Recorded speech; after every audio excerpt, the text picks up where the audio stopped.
واقعہ کربلا تاریخ کا دردناک واقعہ ہے۔ یہ اقتدار کی جنگ نہیں تھی، اقدار کی جنگ تھی۔ دو شخصیتوں کی لڑائی نہیں تھی، دو نظریات کا ٹکراؤ تھا۔ یہ حق اور باطل کا معرکہ تھا۔ یزید ظلم کا استعارہ ہے، حسین ابن علی امن کی علامت ہے۔ یزید جبر کا پتلا ہے، حسین صبر کا پیکر ہے۔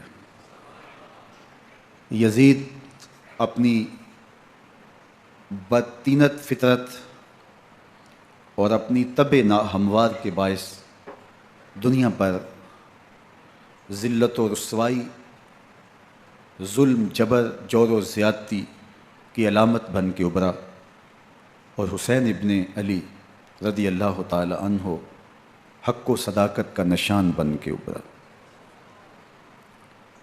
کربلا کے تپتے ہوئے ریگزار میں حسینی اور یزیدی دو کردار سامنے آتے ہیں۔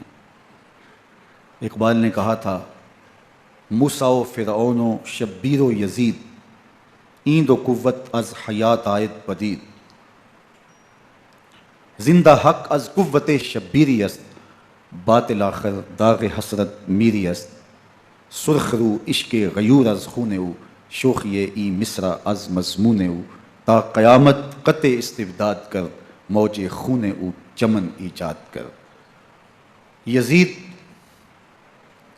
بہدل کی بیٹی محسون کا ناپاک بیٹا تھا، اور حسین محمد عربی کی بیٹی فاطمہ کا شہزادہ تھا۔ یزید دمشق کے اطراف میں سرجون اور جریر اختل جیسے اوباشوں کے جرمٹ میں پل کے جوان ہوا۔ حسین کے گھر کا دروازہ مسجد نبوی کے اندر کھلتا تھا۔ یزید نشے میں دھت ہو کر کے نمازیں چھوڑ دیتا تھا۔ حسین کی کربلا کے اندر بھی نماز تہجد قضا نہیں ہوئی۔ یزید ظلم کا دوسرا نام ہے، حسین امن کی علامت ہے۔ یزید نے زندگی میں ایک مرتبہ حج کیا اور شراب کے مٹکے ساتھ لے کے آیا، اور اختل اور دیگر گویوں اور مغنیوں کو اپنے ساتھ رکھا تاکہ سفر آسانی سے کٹے۔ حسین ابن علی نے 25 حج سواری ہونے کے باوجود پیدل کیے۔ یزید حج بیت اللہ کے بعد مدینہ المنورہ آیا اور شراب کی ایک مجلس بپا کی۔ حضرت امام حسین رضی اللہ تعالی عنہ جب وہاں پہنچے تو شراب کی پھیلی ہوئی بدبو کو محسوس کرتے ہوئے فرمایا، یہ بو کیسی ہے؟ تو نشے میں دھت یزید بولا، یہ شام میں بنتی ہے، اور ایک جام منگوایا اور اس کو پیتے ہوئے دوسرا جام حضرت امام حسین رضی اللہ تعالی عنہ کی طرف بڑھاتے ہوئے کہا، ابا عبداللہ لیجئے۔ تو حضرت امام حسین رضی اللہ تعالی عنہ نے فرمایا، میں اس کی طرف دیکھتا بھی نہیں ہوں، اور پھر وہ عشق کی اشعار پڑھنے لگا۔ جب یزید کی شراب نوشی کا منظر امام حسین رضی اللہ تعالی عنہ اپنی آنکھوں سے دیکھ چکے تھے تو مجھے بتاؤ یزید کے ہاتھ پہ امام حسین کا پاک ہاتھ کیسے آتا؟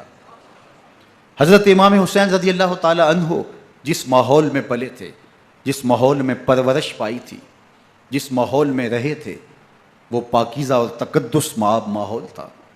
اور یزید کبھی اطراف دمشق میں، کبھی غوطہ میں، کبھی الخضرہ محل میں، اور کبھی کہاں اور کبھی کہاں داد عیش دیتا رہا اور لہو و لعب کے اندر مصروف رہا، اور اس کی زندگی ان چیزوں سے عبارت تھی۔ وہ محرمات کو حلال قرار دیتا، شراب نوشی اس کی ہڈیوں میں رچی ہوئی تھی، اور شریعت بیضا کا مذاق اڑایا کرتا۔ اور حسین ابن علی رضی اللہ تعالی عنہ کی دوستیاں جن لوگوں سے تھی وہ عبداللہ ابن عباس تھے، عبداللہ ابن عمر تھے، حضرت عبد الرحمن بن ابو بکر رضی اللہ تعالی عنہ تھے۔ یزید تو جوا کھیلتا رہا، یزید تو قمار بازی کرتا رہا، یزید تو شراب نوشی کرتا رہا، اور حسین ابن علی مسجد نبوی کے منبر میں حضور کے پہلوؤں میں بیٹھتے رہے۔ زمانے نے وہ منظر دیکھا کہ سرخ رنگ کے جوڑے پہنے ہوئے حسنین کریمین حجرہ فاطمہ سے نکلتے ہیں، کم عمری کی وجہ سے کبھی گرتے ہیں کبھی سنبھلتے ہیں، اور آقا کریم خطبہ ارشاد کر رہے ہیں، خطبہ چھوڑ کے حضور نے شہزادوں کو اٹھا لیا۔ وہ منظر بھی زمانے نے دیکھا۔ حضرت عبداللہ بن شداد کہتے ہیں کہ حضور سجدے میں تھے اور سجدہ اتنا طویل ہو گیا، ہمیں لگا یا تو وحی کا نزول ہو رہا ہے یا پھر اللہ کا حکم آ گیا اور اللہ کے محبوب کی روح قبض کر لی گئی۔ لیکن میں نے جب نظریں اٹھا کے ننکیوں سے دیکھا تو کیا منظر تھا کہ حسین ابن علی حضور کی پشت پہ بیٹھے ہوئے اور میرے آقا سجدے کو طول دے رہے ہیں۔ اللہ اکبر! حسین کے لیے پیغمبر کے سجدوں کو طول دیا جا رہا ہے۔ حسین ابن علی کبھی ممبر پہ حضور کی اطراف میں بیٹھتے ہیں، وہ منظر بھی دنیا نے دیکھا کہ حضور کے مبارک کندھوں پر حسین ابن علی بیٹھے ہیں اور حضور کی زلفوں کو پکڑا ہوا ہے۔ تو حضرت عمر رضی اللہ تعالیٰ عنہ دیکھ کے کہتے ہیں واہ واہ کیسی سواری میسر آئی حسین ابن علی کو۔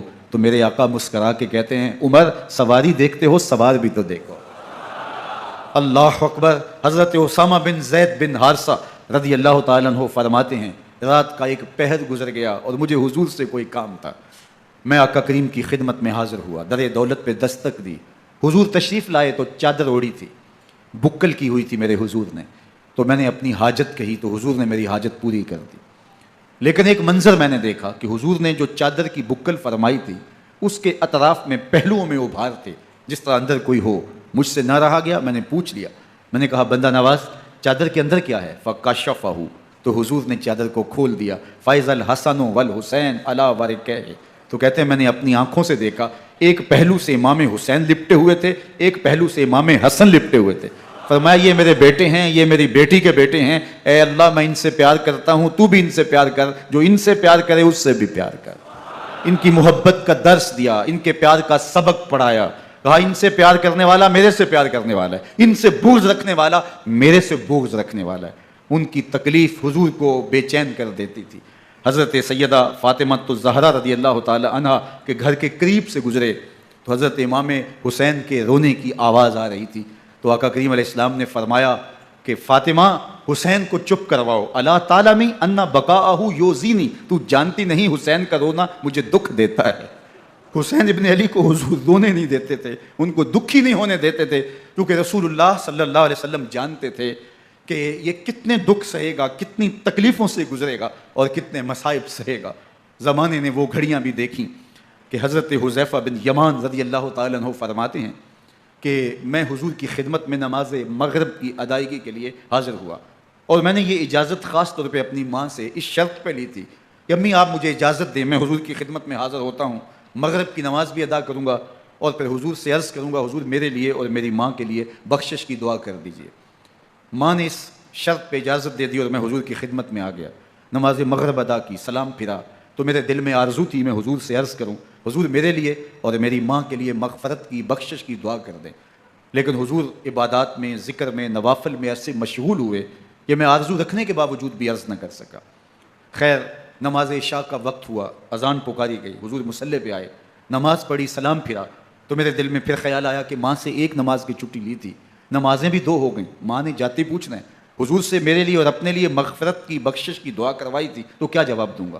اور حضور اٹھے اور کاشانہ اقدس کی طرف چل دیے۔ اب میرے دل میں یہ خیال رہ کے آ رہا تھا کہ ماں کو کیا جواب دوں گا، میں تو حضور سے بخشش و مغفرت کی دعا کروا ہی نہیں سکا۔ جب حضور چل پڑے تو غیر ارادی طور پہ میں بھی حضور کے پیچھے چل پڑا، چلنے میں تھوڑی سی رفتار تیز ہو گئی جس سے قدموں کی آہٹ پیدا ہوئی، تو جب آواز پیدا ہوئی تو حضور نے رخ پھیرے بغیر فرمایا من ھذا، میرے پیچھے پیچھے کون آ رہا ہے؟ پھر خود ہی کہا حذیفہ تو نہیں؟ تو میرا دل دھڑک رہا تھا، قلت نعم، میں نے کہا جی حضور میں حذیفہ ہوں۔ فرمایا ما حاجتک غفر اللہ لک ولامک، کیا کام ہے؟ اللہ تجھے بھی بخش دے، تیری ماں کو بھی بخش دے۔ اب جو کام تھا وہ جنبش لب سے پہلے ہی ہو گیا، یہاں تو لفظوں کا سہارا بھی نہیں لینا پڑتا، وہ بند لبوں کی بولیاں بھی سنتے ہیں۔ اقبال بولا ہے فروغت صبح آثار و دہور، چشم تو بینندائے ما فی الصدور، تیری نظر تو سینوں کے چھپے راز بھی دیکھتی ہے۔ تو کہا ما حاجتوں کا غفر اللہ لک ولامک، اللہ تجھے بخش دے، تیری ماں کی بھی مغفرت کر دے، کیا کام ہے؟ اب جو کام تھا وہ تو ہو گیا۔ تو میرے حضور نے ارشاد فرمایا حذیفہ سنو، ابھی ایک فرشتہ آیا ہے جو اس سے قبل دھرتی پر پہلے کبھی نہیں آیا، آج پہلی مرتبہ اللہ سے اجازت لے کے دو کام کرنے آیا ہے۔ ایک تو مجھے سلام کرنے آیا ہے اور دوسرا خوشخبری دینے آیا ہے کہ آپ کی بیٹی فاطمہ جنتی عورتوں کی سردار ہے اور حسن اور حسین جنتی جوانوں کے سردار۔ ایک طرف یزید ناپاک میسون کا پلیت بیٹا اور ایک طرف محمد عربی کا نواسا، فاطمہ کے دودھ کا اثر، علی المرتضیٰ کے خون کی تاثیر، رسول اللہ صلی اللہ علیہ وسلم کے کندھوں پہ بیٹھنے والا۔ ایک دن حضور نے امام حسین رضی اللہ تعالیٰ عنہ کے ہاتھ پکڑ لیے اور ان کے پاؤں اپنے پاؤں پہ رکھے اور پھر فرمایا بیٹے آگے بڑھو، اور ان کے پاؤں حضور کی پنڈلیوں پہ آئے۔ پھر کہا بیٹے اور آگے بڑھو، حتیٰ کہ ان کے پاؤں حضور کی رانوں پہ آئے۔ پھر فرمایا بیٹا اور آگے بڑھو، تو ان کے پاؤں حضور کے مبارک بطن اقدس پہ آئے۔ پھر بازوؤں کو کھینچ کے اپنے قریب کیا اور حسین ابن علی کے منہ میں اپنی زبان رکھ دی، اور وہ اس طرح چوس رہے تھے جس طرح کھجور چوسی جاتی ہے۔ تو اللہ کے محبوب علیہ السلام نے حسین ابن علی کو اپنی زبان کا لعاب دہن دے کر کے، وہ شیر رحمت دے کر کے، وہ کوثر و تسلیم سے پاکیزہ تر آب رحمت عطا کر کے ان کی ہمیشہ کے لیے پیاس بجھا دی، تاکہ کل کربلا کے تپتے ہوئے ریگزار میں حسین ابن علی کو پیاس کی شدت تنگ نہ کرے اور پائے استقلال میں لغزش نہ آنے پائے۔ ان نازوں سے پالے ہوئے حسین کو، ان محبتوں سے پالے ہوئے حسین ابن علی کو امتحان بھی اتنے بڑے درپیش تھے۔ یاری تیری سونا پر ازمیشاں تیریاں اگ، سونا پرکھیا جامدہ ہے نال اگاں دے لگ۔ جتنا بڑا شخص ہوتا ہے اتنی آزمائشیں بھی بڑی ہوتی ہیں۔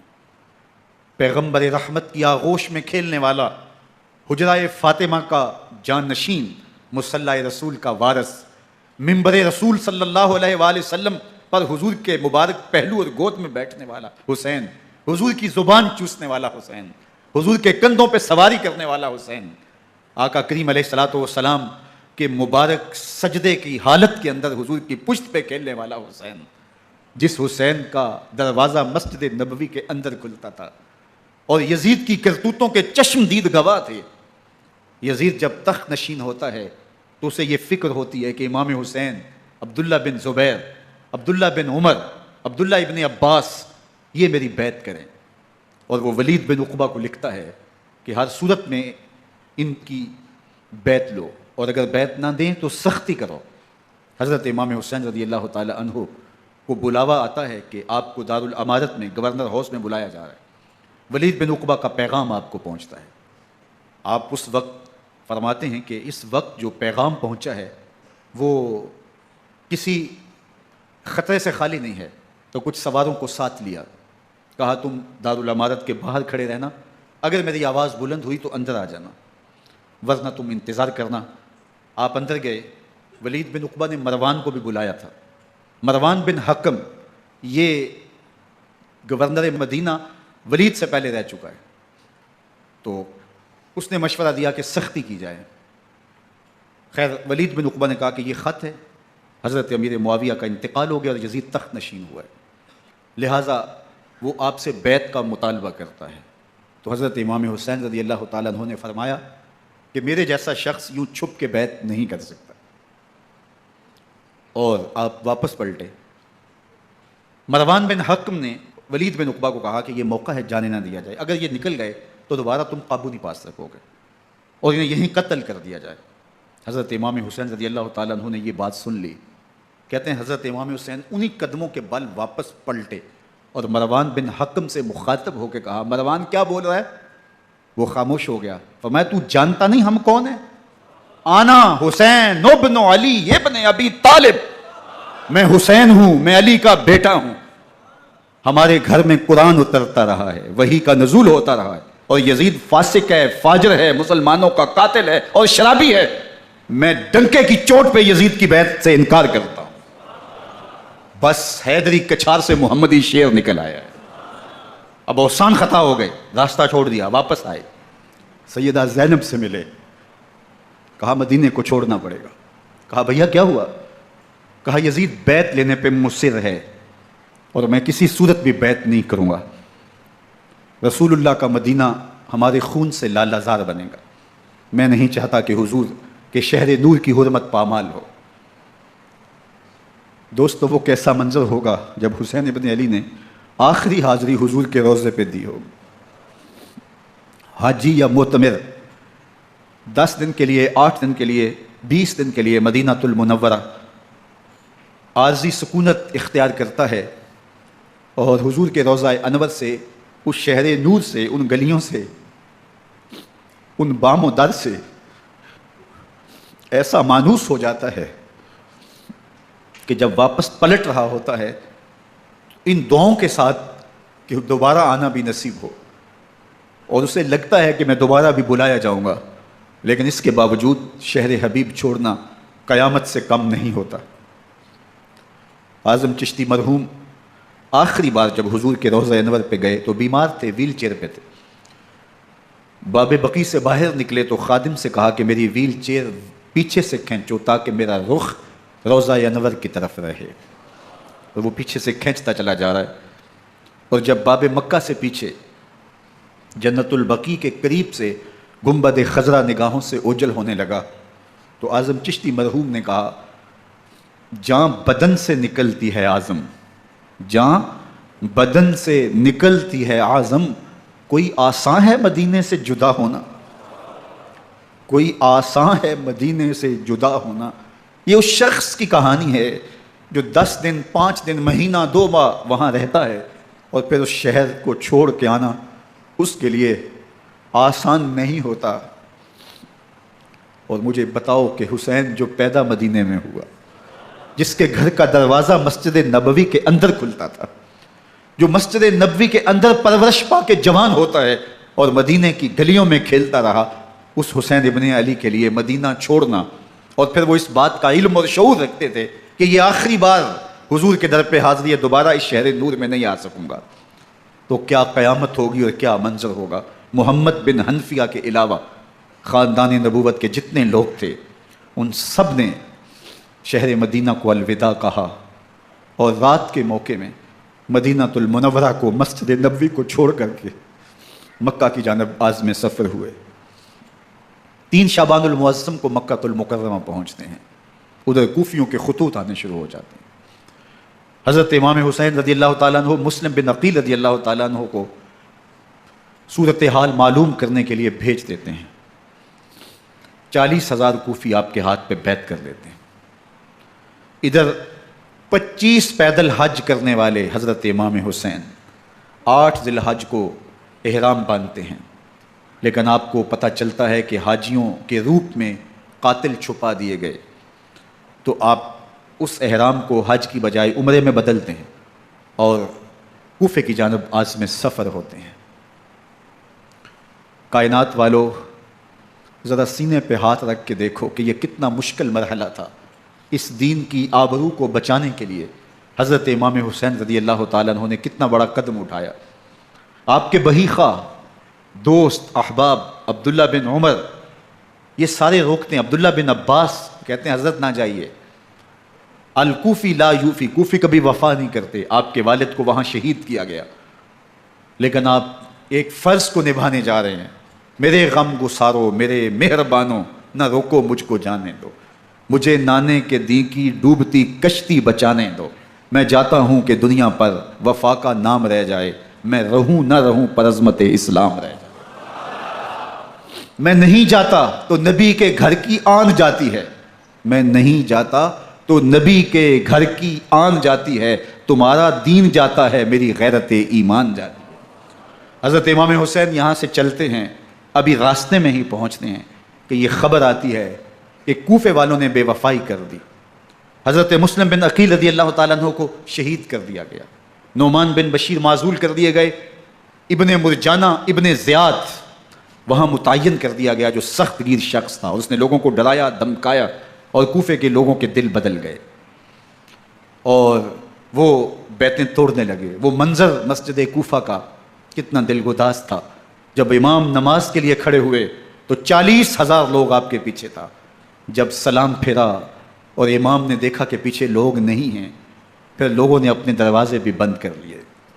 رات کی تنہائیاں ہیں اور حضرت مسلم بن عقیل کو کوئی پناہ دینے والا نہیں ہے.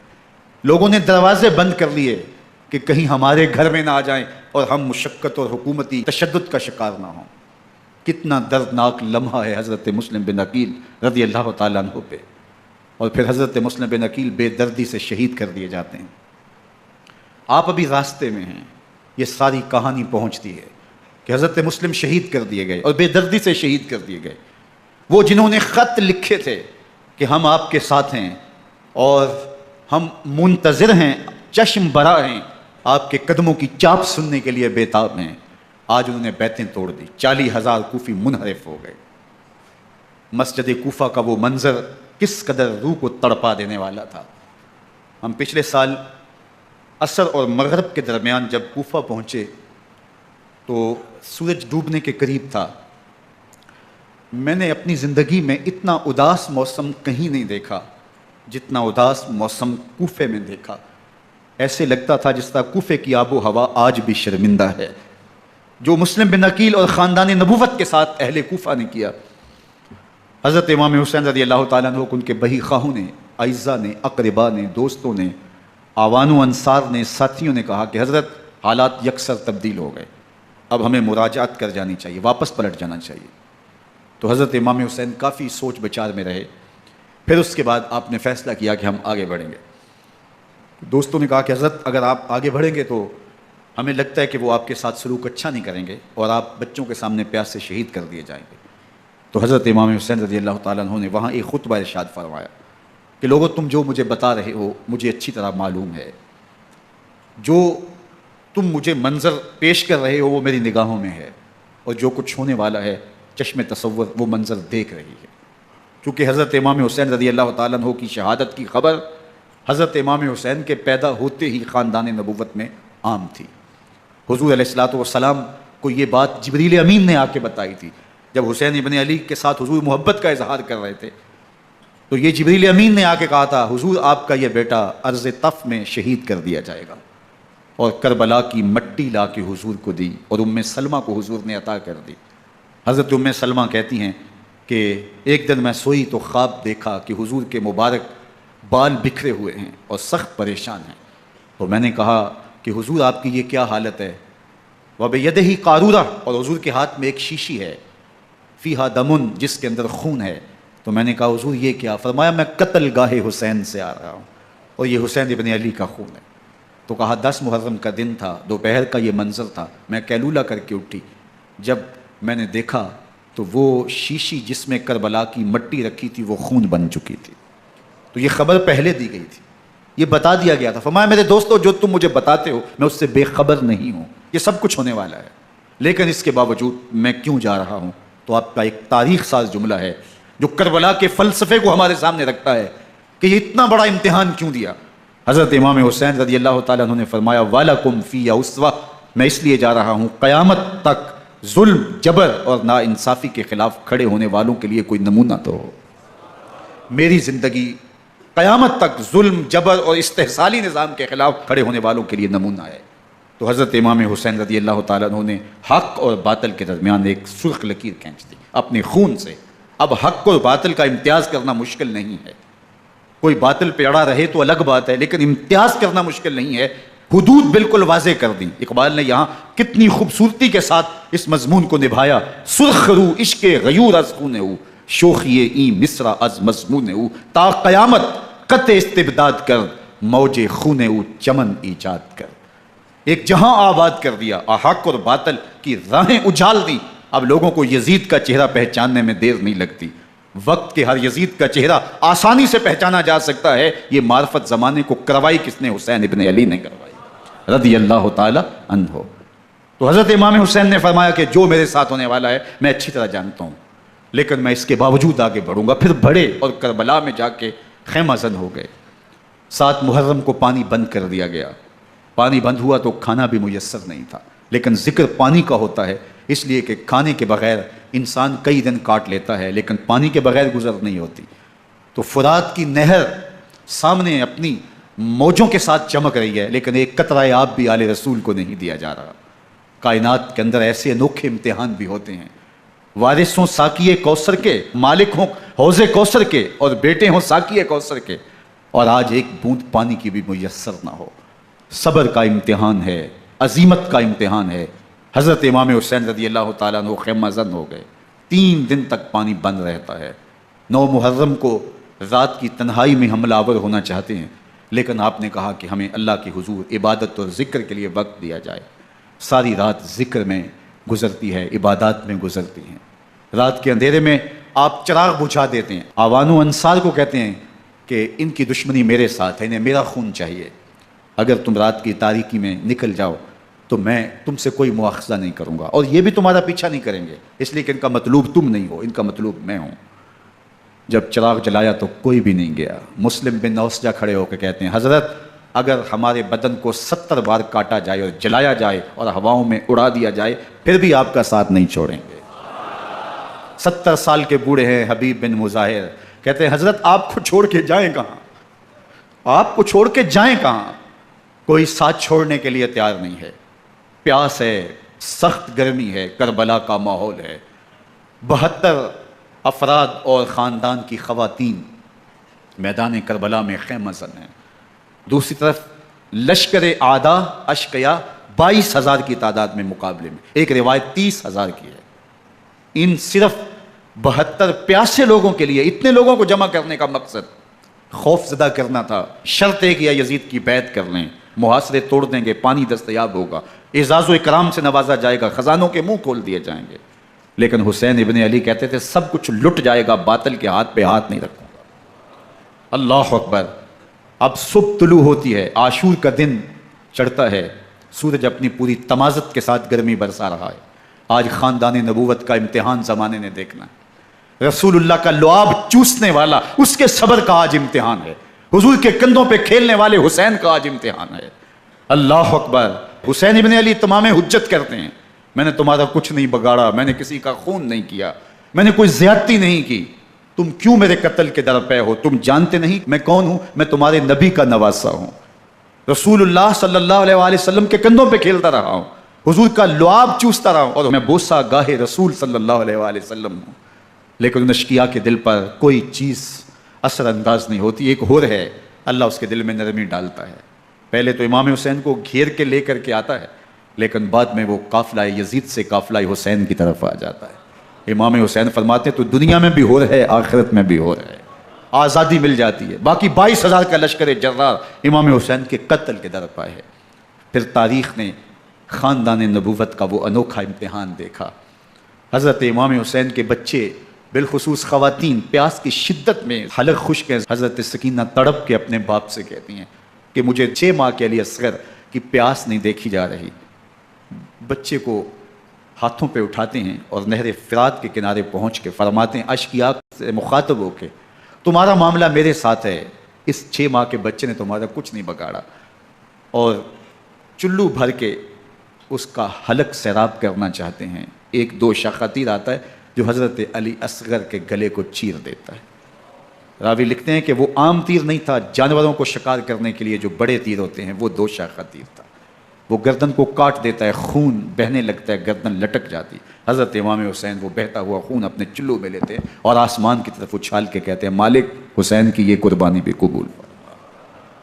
یہ تماشا لب بام نہیں ہے۔ بچہ بیمار ہو، ڈاکٹر جواب دے دیں، ماں باپ کے ہاتھ پھول جاتے ہیں۔ زندگی کی سانسیں ابھی چل رہی ہوتی ہیں، لیکن ڈاکٹر کہے کہ یہ میرے بس کا روگ نہیں ہے، کہیں اور لے جاؤ، تو زندگی کا لف و نشر غیر مرتب ہو جاتا ہے۔ میں سلام پیش نہ کروں حسین ابن علی کو، 6 ماہ کا علی اصغر ہاتھوں میں دم توڑتا ہے، گردن لٹک جاتی ہے، خون بہہ رہا ہے۔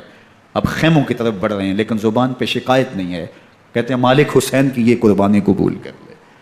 اب خیموں کی طرف آنا، شہر بانو، ام رباب، سیدہ زینب، حضرت سکینہ سلام اللہ علیہا کا سامنا کوئی آسان کام نہیں تھا، لیکن حسین ابن علی آتے ہیں، شہزادے کو یہاں خیموں کے قریب رکھ کے کہتے ہیں کہ یہ حوض کوثر سے سیراب ہو گیا ہے۔ اللہ اکبر۔ کوہرام مچ جاتا ہے خیموں کے اندر، کیا منظر ہوگا، اور ان کو کن الفاظ کے پیرائے میں ڈھال کر کے ان کیفیات کو بیان کیا جا سکتا ہے جو اہل بیت کے خیموں کے اندر علی اصغر کی شہادت کے بعد کا منظر رقم ہو رہا ہوگا۔ اللہ اکبر۔ ادھر اشقیاء آوازیں دے رہے ہیں، مبارزت کے لیے پکار رہے ہیں۔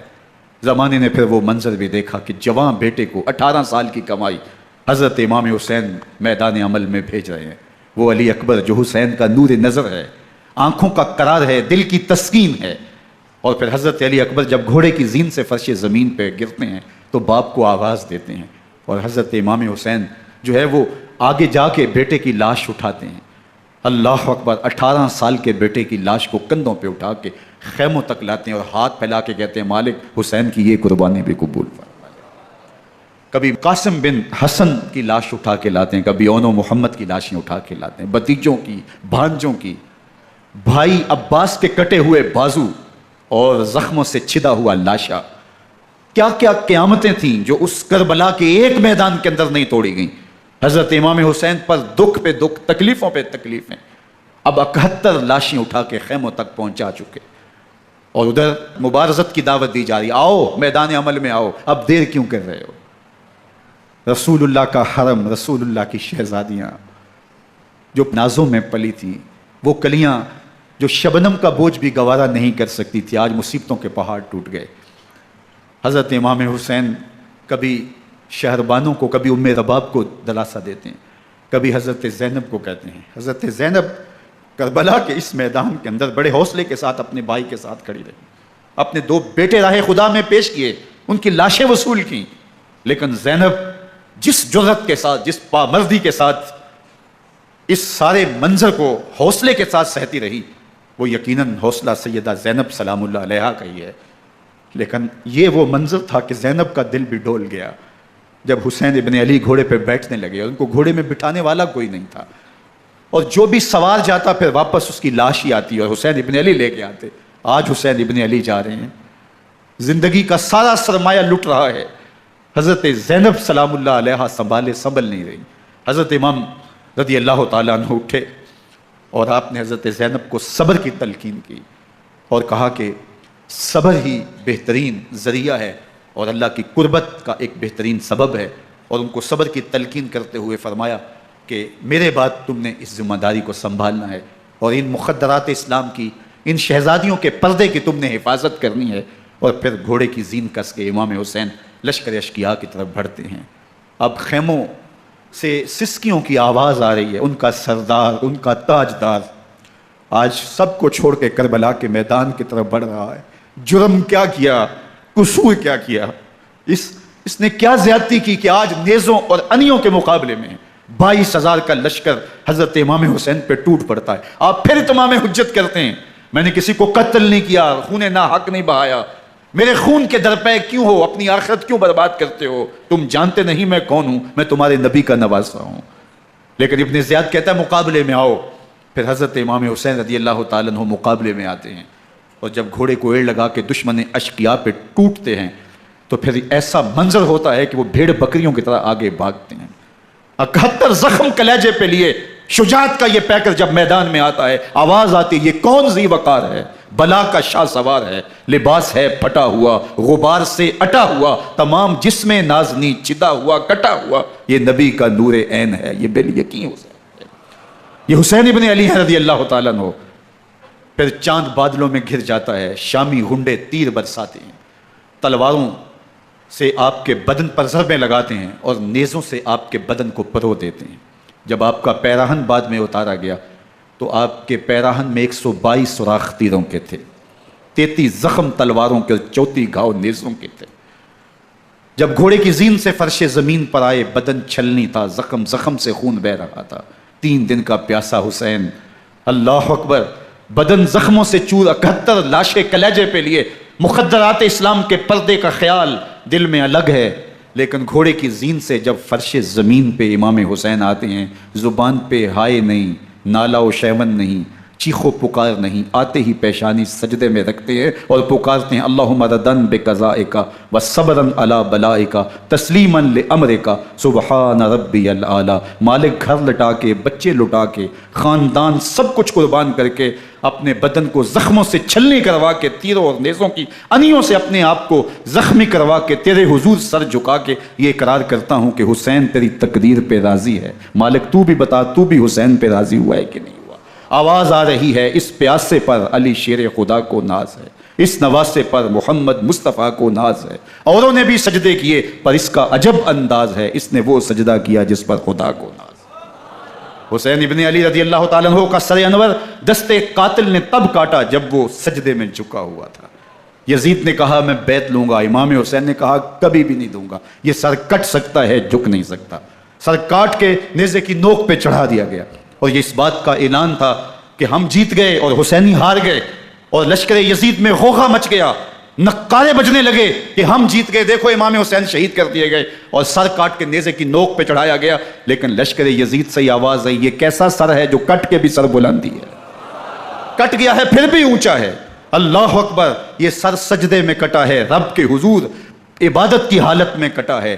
حسین آج بھی سجدے میں ہے، اللہ اکبر، حسین آج بھی سجدے میں ہے، بلکہ کٹے ہوئے سر کا رخ زمین کی جانب تھا اور کٹی گردن آسمان کی طرف، یوں نیزے پہ پرویا گیا۔ اللہ اکبر، ایک شاعر نے نقشہ کھینچا، باں کے سر نیزے پہ اور سوئے زمین ہے روح، یعنی سجدہ ثانی کی ہے آرزو۔ رکعت کے 2 سجدے ہوتے ہیں، ابھی ایک سجدہ ہوا تھا کہ دستے قاتل نے سر کاٹ دیا، کہا حسین کی پیشانی میں دوسرے سجدے کی تمنا مچل رہی ہے۔ یہ تھا حسین ابن علی کا سجدہ، ساری زندگی رب کے حضور سجدہ قضا نہیں ہونے دیا۔ آج پانی نہیں ہے، اللہ اکبر، آج تیمم کر لیتے ہیں، آج اپنے خون کو اوڑھ کر کے حسین نے اپنی پیشانی اپنے مالک کے حضور جھکا کر کے عظیمت کی وہ انوکھی داستان رقم کر دی کہ صدیاں گزرنے کے باوجود بھی ان کی یادوں کے چراغ روشن ہیں۔ جب حضرت امام حسین اور دوسرے اعیان و انصار کو شہید کر دیا گیا تو ان کے سر نیزوں کی نوک پہ چڑھا دیے گئے۔ حضرت امام حسین کا کٹا ہوا سر اور باقی 71 افراد کے کٹے ہوئے سر نیزوں کی نوک پہ، اور 10 سواروں کو ابن سعد نے کہا کہ ان کو رون دو، اور گھوڑوں کی ٹاپوں تلے حضرت امام حسین رضی اللہ تعالیٰ عنہ اور ان کے آوان و انصار کو جو ہے وہ روندا گیا، حتیٰ کہ ان کی استخوان مبارک، ان کی ہڈیاں بھی چور چور ہو گئیں۔ روننے سے قبل ان کا لباس اتار لیا، ان کے کپڑے اتار لیے گئے۔ اللہ اکبر، کیسی دردناک گھڑیاں تھیں۔ یزید کا صرف یہی بد کرداری کا مرحلہ نہیں تھا، اس کربلا کے صحرا کے اندر یزید نے جس طرح امام حسین رضی اللہ تعالیٰ عنہ کو شہید کیا اور حضرت امام حسین کے خاندان کو شہید کیا، جب مدینہ المنورہ پر یزید نے مسلم بن عقبہ کو مقرر کیا، جس کو بزرگوں نے مصرب بن عقبہ کہا ہے، تو اس کو کہا 3 دن تک مدینے کا حرم تمہارے لیے حلال ہوگا، جو چاہو تم کرنا، اور شامی فوجوں کو اجازت ہوگی۔ تو وہاں بھی انہوں نے 10,000 تابعین اور 700 صحابہ کو شہید کیا۔ حضرت ابو سعید خدری رضی اللہ تعالیٰ عنہ گھر سے باہر نکلے، کافی بوڑھے ہو چکے تھے، تو انہوں نے حضرت ابو سعید خدری کو پکڑ لیا، کہا تم کون ہو؟ کہا مجھے ابو سعید خدری کہتے ہیں۔ تو کہا ہاں تمہارا نام سنا ہے، اور داڑھی سے پکڑ کے کھینچا اور کہا کہ ہے تمہارے پاس جو ہمیں دو؟ تو کہا کہ میرے پاس تو کچھ بھی نہیں، میں تو فقیر آدمی ہوں۔ تو ان کے گھر ان کو لے گئے، تو 2 کبوتر رکھے تھے حضرت ابو سعید خدری نے، تو وہ کبوتر لوٹ کے لے گئے۔ اللہ اکبر، حضرت ابن سنان رضی اللہ تعالیٰ عنہ کو جو حضور کے علم بردار تھے فتح مکہ کے دن، ان کو ستو پہلے پہ لائے اور پھر ان کی گردن کاٹی گئی، اور کہا یہ ہے وہ ستو جو تم زندگی میں آخری بار پیو گے۔ ایک گھر میں داخل ہوئی شامی فوج، تو ایک خاتون کے ابھی بچہ پیدا ہوا تھا، اور قابلہ نے، دائیا نے وہ بچہ ماں کی چھاتی پہ لٹایا، اور وہ ماں کا پہلا دودھ پی رہا تھا۔ تو یہ جا کے کہنے لگے نکالو تمہارے پاس جو کچھ ہے۔ تو اس خاتون نے کہا تم جانتے ہو یہ بچہ کون ہے؟ تو انہوں نے کہا ہم نہیں جانتے۔ کہا یہ حضرت ابن ابی کبشہ انماری رضی اللہ تعالیٰ عنہ کا بچہ ہے، اور یہ وہ صحابی ہیں کہ جو بیت الشجرہ کے موقع پہ حضور کے ہاتھ پہ بیعت کرتے ہیں۔ انہوں نے اس چیز کا لحاظ نہ کیا، کہا جو کچھ ہے وہ ہمیں دو، ورنہ تیرے بچے کو نہیں چھوڑیں گے۔ تو ماں بچے سے مخاطب ہو کے کہتی ہے، ابھی بچہ پیدا ہوا ہے اور ماں سے پہلا دودھ پی رہا ہے، کہ بیٹے اگر میرے پاس کچھ ہوتا، وہ قیمتی سے قیمتی چیز بھی ہوتی، تیری جان کے لیے قربان کرتی، لیکن اس وقت میرے پاس کچھ ہے نہیں۔ تو ایک شکی آگے بڑھا اور بچے کو ایک ٹانگ سے پکڑ کے کھینچ کے دیوار کے ساتھ پٹخ کے مارا، جس سے دماغ کا بھیجا نکل گیا۔ کیا کیا زیادتیاں نہیں کی۔ 700 صحابہ حرہ کے واقعہ میں شہید کیے یزید نے، اور 10,000 تابعین شہید کیے۔ مسجد نبوی میں ممبر رسول کے ساتھ گھوڑے باندھے، اور وہ ممبر رسول اور مصلی رسول کے قریب لید کرتے رہے۔ حضرت سعید عبد المسیب فرماتے ہیں میں نابینا تھا اور حضور کے روضہ انور کے پاس بیٹھا تھا، اور یزید کے سپاہی آتے، جو بھی مسجد میں نظر آتا پکڑ کے لے جاتے، مجھے نابینا سمجھ کے چھوڑ دیتے، لیکن میں پریشان تھا کہ ظہر کا وقت ہوگا، عصر کا وقت ہوگا، مغرب عشاء کا وقت ہوگا، نہ اذان، نہ اقامت، نہ جماعت، تو کیسے مجھے پتہ چلے گا کہ نماز کا وقت ہو گیا، اور کیسی میری نمازوں کا کیا بنے گا؟ میں اس فکر میں بیٹھا تھا۔ لم ازل اسمع الاذان والاقامت من قبل رسول اللہ صلی اللہ علیہ وآلہ وسلم۔ فرماتے ہیں جب بھی پھر نماز کا وقت آیا، گنبد خضرا سے اذان کی بھی آواز آئی، اقامت کی بھی آواز آئی۔ 3 دن تک مسجد نبوی کے اندر گھوڑے بندے رہے اور مدینہ کی حرمت پامال کی، مدینہ کے گھروں کے اندر یہ بد کماش داخل ہوئے اور جو بدکاریاں انہوں نے کی، کلیجہ منہ کو آتا ہے۔ 1002 شیزائیں ان بدکاروں کی بدکاریوں کی وجہ سے کنواری حالت کے اندر حاملہ ہوئی۔ 3 دن تک مدینے کا حرم انہوں نے پامال کیا، اور پھر مکہ المکرمہ میں کعبۃ اللہ پر گولے برسائے اور کعبہ کا غلاف جل گیا۔ وہ تو یزید مر گیا اور حضرت عبداللہ ابن زبیر رضی اللہ تعالیٰ عنہ نے اپنی خلافت کا اعلان کیا۔ یزید کے یہ کرتوت تھے، ادھر اہل مدینہ کو ستایا، ادھر اہل مکہ کو ستایا، اور رسول اللہ صلی اللہ علیہ وسلم کے خانوادے کی بے حرمتی اور توہین کی۔ نہ صرف انہیں قتل کیا گیا، ان کی لاشوں پہ گھوڑے دوڑائے۔ ابن سعد اور شمر جو ہے وہ خیموں میں داخل ہوا اور مخدرات اسلام کی چادریں چھیننے کی کوشش کی۔ حضرت زینب سلام اللہ علیہ نے مخاطب ہو کے کہا، ہمارے چہرے کے رکھوالے چلے گئے ہیں، ظالم تو خیال نہیں کرتا ہم رسول اللہ کی بیٹیاں ہیں۔ حضرت شہربانو، حضرت زین العابدین اور حضرت زینب سلام اللہ علیہ، ان تینوں کو ایک اونٹ پہ باندھا گیا اور باقی اونٹوں پہ باقی سادات کو، حضور کی شہزادیوں کو باندھا گیا، رسیوں میں جکڑا گیا اور اونٹوں پہ باندھ کر کے کوفے کی جانب آگے آگے شہیدوں کے سر چل رہے ہیں اور پیچھے یہ قافلہ چل رہا ہے۔ اور جب یہ قافلہ وہاں سے گزرا جہاں لاشیں پڑی تھیں، امام زین العابدین 14 سال کے تھے اور بیمار تھے اور ان کا حوصلہ نہ ہوا، وہاں غشی ان کے اوپر آنے لگی، اور وہ منظر ابن کثیر نے، باقی لوگوں سب نے لکھا ہے کہ پھر جب ان کی یہ حالت ہوئی تو پھر سیدہ زینب سلام اللہ علیہ، جنہوں نے ابھی تک بڑے حوصلے کے ساتھ ساری مشکلات کا مقابلہ کیا تھا، اب ان کے بندن ٹوٹ گئے اور آنکھوں سے آنسو بہنے لگے، اور سیدہ زینب تھے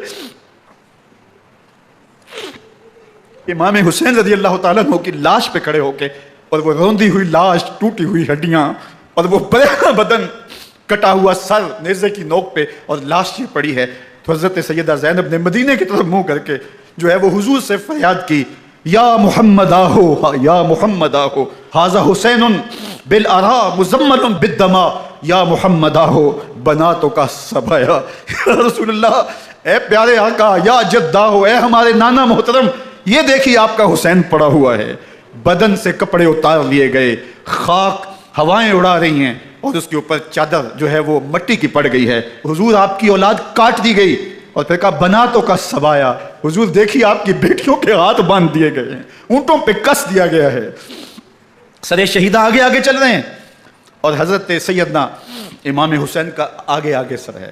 راستے کے اندر ایک جگہ آئی، رات گزری اور ان کو اتارا گیا، رات کا موقع تھا، ایک خاتون آئی اور اس نے کوئی کھانا پیش کیا ان کو اور کہا کہ میں کسی زمانے میں حضرت سیدہ فاطمہ الزہرا کی نوکری کیا کرتی تھی، ان کی لونڈی تھی، ان کی کنیز تھی، اور آج مجھے پتہ چلا کہ آپ لوگ گزر رہے ہیں، تو میں نے کہا کہ میں اپنی مخدومہ کے خاندان کی خدمت کروں، اور پھر اس نے کہا کہ اس وقت سیدہ کی گود میں ایک 6-7 ماہ کی بچی تھی جس کو زینب کہا کرتے تھے، تو سیدہ زینب نے کہا کہ اماں اگر پہچانتی ہو تو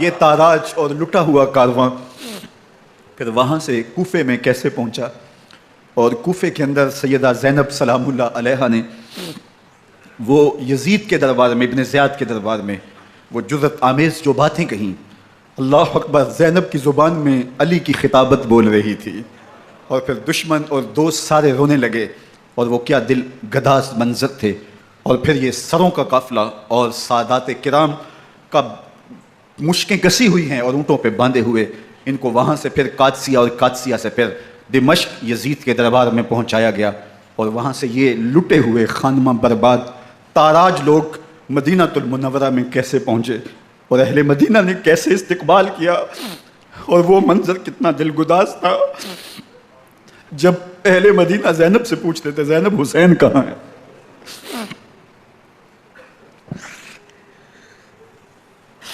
بے مروت بے وفا تیرا بھی کیا افسانہ ہے، جس نے اپنی ہی شمع کو گل کیا تو وہ پروانہ ہے، اپنے پیغمبر کے شہزادوں کو اور اپنے پیغمبر کی شہزادیوں کو جو دکھ اس امت نے دیے، یہ کائنات کی ایک انوکھی داستان ہے۔ اللہ ہمیں اسوہ شبیری پہ عمل کی توفیق عطا کرے اور ان کے نقوش پاک کی برکتیں دے، اہل بیت کی محبت ہماری روحوں میں جذب کر دے، اور جس عظیمت کے ساتھ، جس حوصلے کے ساتھ انہوں نے دکھوں کو جھیلا جو دہکتی آگ کے شعلوں پہ سویا وہ حسین، جو جواں بیٹے کی میت پر نہ رویا وہ حسین، جس نے سب کچھ کھو کے کچھ نہ کھویا وہ حسین، مرتبہ اسلام کا جس نے دوبالا کر دیا، خون نے جس کے دو عالم میں اجالا کر دیا، جو کہ سوزے غم کو سانچے میں خوشی کے ڈھال کے، مسکرایا موت کی آنکھوں میں آنکھیں ڈال کے۔ اے حسین ابن علی تم پر سلام، نازش آل نبی تم پر سلام۔ ذرا میرے ساتھ یہ پڑھ لیجئے، اے حسین ابن علی تم پر سلام،